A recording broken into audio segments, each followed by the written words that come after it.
Assalamualaikum warahmatullahi wabarakatuh. Hi guys, in this video, my group and I will to explain related material about in the economic system. Dalam video kali ini ada 4 anggota kelompok. Yang pertama saya Cahya Bulan Safitri, yang kedua ada Gerald Saputra, yang ketiga ada Lanang Pratama, yang keempat ada Ahmad Husaini Koir. Yang pertama, pengertian dan macam-macam sistem ekonomi. Apa sih sistem ekonomi itu? Sistem ekonomi adalah cara untuk mengukur atau mengorganisasikan segala aktivitas perekonomian dalam masyarakat untuk mencapai tujuan tertentu. Kemudian, macam-macam sistem ekonomi itu ada apa aja? Yang pertama ada sistem ekonomi tradisional, sistem ekonomi komando, sistem ekonomi campuran, sistem ekonomi sosialis, dan sistem ekonomi pasar. Di sini saya akan menjelaskan kelebihan dan kekurangan masing-masing sistem ekonomi yang ada di dunia. Yang pertama ada sistem ekonomi tradisional, yaitu suatu sistem ekonomi yang berlandaskan pada suatu kebiasaan dan adat istiadat masyarakat yang dilakukan secara turun-temurun.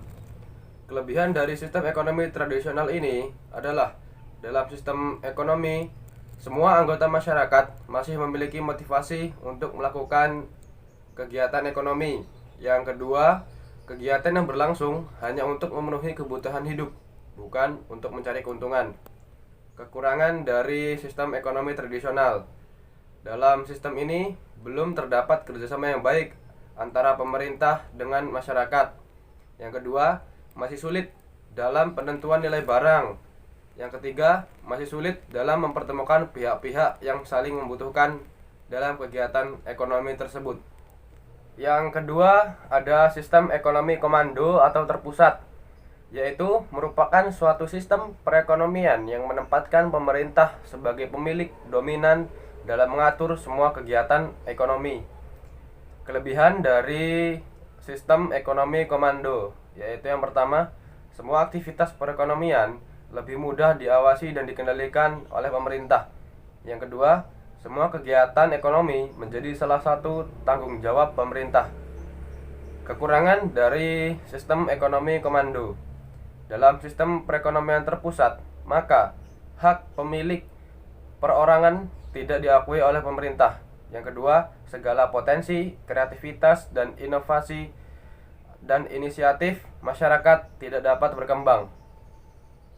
Yang selanjutnya ketiga ada sistem ekonomi liberal, merupakan suatu sistem ekonomi yang dapat memberikan kebebasan sebesar-besarnya kepada setiap individu. Kelebihan dari sistem ekonomi liberal, yang pertama, setiap individu memiliki motivasi untuk berkarya dan melakukan kegiatan ekonomi. Yang kedua, terdapat peningkatan efisiensi dan kualitas barang yang diinginkan. Kekurangan dari sistem ekonomi liberal. Yang pertama, dengan sistem ini maka sering terjadi eksploitasi terhadap sumber daya alam dan sumber daya manusia. Yang keempat, ada sistem ekonomi campuran, yaitu penggabungan antara sistem ekonomi liberal dengan sistem ekonomi terpusat atau komando. Kelebihan dari sistem ekonomi campuran yaitu yang pertama, pemerintah mendukung, mengakui, dan melindungi hak kepemilikan usaha perorangan. Yang kedua, pergerakan harga-harga di pasar dapat diawasi dan dikendalikan. Kekurangan dalam sistem ekonomi campuran. Yang pertama, dalam sistem perekonomian campuran memiliki potensi terjadinya monopoli. Yang kedua, dalam sistem ekonomi campuran potensi terjadinya monopoli sangat tinggi. Karakteristik perekonomian Indonesia menurut UUD 1945 pasal 33 adalah satu, kekeluargaan menjadi asas mendasar dalam demokrasi ekonomi Indonesia. 2. Peran negara sangat penting dalam mengelola sumber daya ekonomi yang penting bagi masyarakat. 3. Kemakmuran masyarakat menjadi prioritas utama dalam pengelolaan sumber daya ekonomi yang terdapat di tanah air Indonesia. bukan kemakmuran seseorang atau kelompok orang. 4. Melarang adanya penguasaan sumber daya alam di tangan perorangan atau pihak-pihak tertentu. 5. Perekonomian Indonesia ditopang oleh 3 pelaku utama, yaitu koperasi, BUMN, dan badan usaha milik swasta. Yang keenam, jiwa dari pasal 33 UUD 1945 yang berlandaskan semangat sosial menempatkan penguasaan terhadap berbagai sumber daya untuk kepentingan publik pada negara. 7. Kebersamaan, efisiensi, berkeadilan, berkelanjutan, berwawasan lingkungan, kemandirian, serta menjaga keseimbangan, kemajuan, dan kesatuan ekonomi nasional menjadi prinsip dasar yang harus diperhatikan oleh setiap pelaku ekonomi di Indonesia.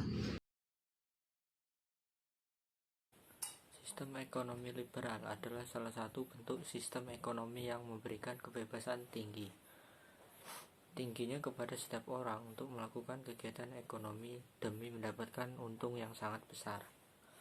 Sistem ekonomi liberalis ini sering dikaitkan dengan sistem ekonomi kapitalis, di mana pemerintah memiliki potensi untuk melakukan intervensi agar tidak ada monopoli antara pihak swasta yang bisa membatasi kebebasan orang banyak dalam membuat suatu keputusan. Dalam hal ini, pemerintah tetap menyediakan fasilitas umum walaupun sistem ekonomi liberalis bisa dinikmati pasar bebas. Di sini saya akan menjelaskan juga yang kedua, cara mengatasi masalah dalam sistem ekonomi komando atau terpusat, yaitu dengan mengandalkan pemerintah, karena pemerintah satu-satunya yang memiliki hak atas faktor-faktor produksi, sedangkan masyarakat hanya menerima apa yang pemerintah produksi. Sistem ekonomi campuran. Sistem ekonomi campuran adalah gabungan dari sistem ekonomi komando dan liberal. Pada sistem ekonomi ini, baik pihak pemerintah maupun swasta memiliki peran dalam sektor perekonomian. Masyarakat memiliki kebebasan dalam sektor ekonomi, namun pemerintah juga memiliki. Ini bertujuan untuk mencegah adanya penguasaan penuh oleh segelintir masyarakat. Beberapa negara yang menggunakan sistem ini adalah India, Filipina, dan Malaysia. Kelebihan dari penggunaan sistem ini adalah kestabilan ekonomi lebih terjamin dan mencegah adanya monopoli pasar oleh sekelompok masyarakat tertentu. Namun, kekurangan dari sistem ekonomi ini, keuntungan sektor swasta nggak maksimal apabila dibandingkan dengan sistem ekonomi liberal. Dan kadang bisa ditemukan ketidakjelasan mengenai batasan pemerintah dan swasta dalam sektor perekonomian. Bagaimana memecahkan masalah ekonomi dengan 3 pertanyaan ekonomi modern? What, how, and why? Menurut sistem ekonomi yang dianut oleh suatu bangsa dalam sistem ekonomi tradisional. Sebelumnya, apa itu sistem ekonomi tradisional? Sistem ekonomi tradisional adalah sistem ekonomi yang masih berpegang pada adat. Kegiatan ekonominya masih dipengaruhi oleh norma dan adat istiadat yang berlaku di masyarakat. Apa barang yang diproduksi pada sistem tradisional? Barang-barang yang diproduksi adalah barang kebutuhan ataupun hasil pertanian. Kemudian bagaimana sih ciri dari sistem tradisional ini? Yang terjadi pada sistem tradisional ini adalah adanya sistem tawar-menawar antara penjual dan pembeli.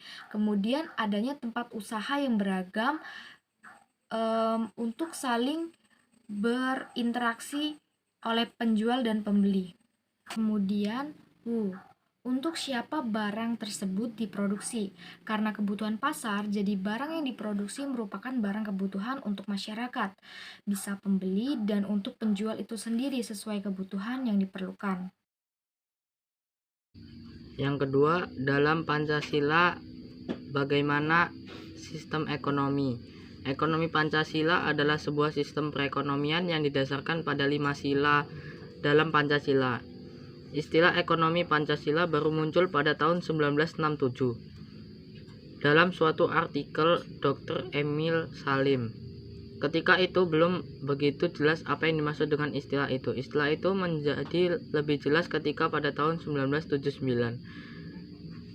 yang membahas kembali yang dimaksud dengan ekonomi Pancasila. Pada esensinya, ekonomi Pancasila adalah suatu konsep kebijakan ekonomi setelah mengalami pergerakan seperti bandul jam dari kiri ke kanan hingga mencapai titik keseimbangan.